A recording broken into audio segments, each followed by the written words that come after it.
mūsų įmonės veikla yra susijusi su idėjos išdirbimu, nuo idėjos iki gamybos etapo. Tai nėra siuvykla, tai nėra atskira siuvėja, tai nėra atskiras konstruktorius, tiesiog yra visas kūrybinis etapas iki gamybos.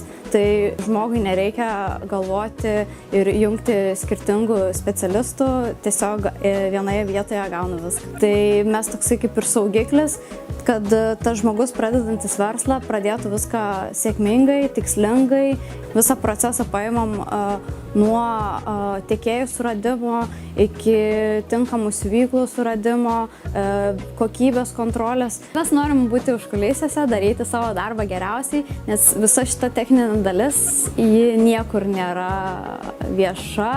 Tiesiog turim savo know-how, kaip darom visą tą procesą.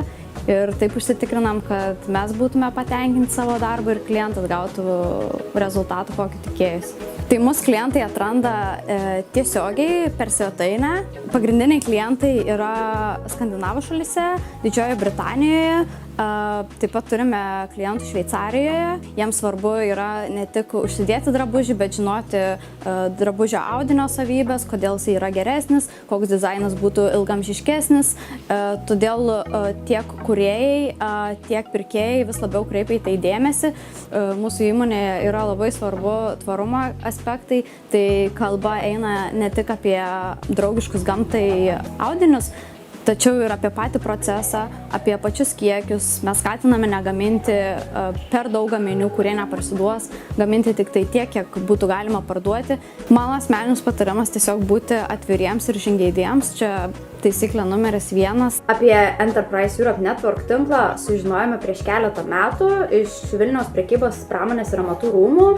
Pernai pirmą kartą dalyvavome virtualiai organizuotame verslo kontaktų renginyje Textile Connect.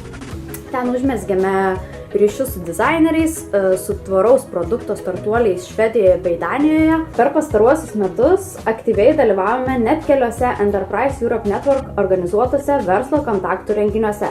Tai Torino Fashion Match, EU Fashion Match Amsterdam, Textile Connect, VTWorf, kur buvo pristatytos mūsų teikiamos paslaugos, ieškoti naujų klientų, tiekėjų ar potencialių partnerių.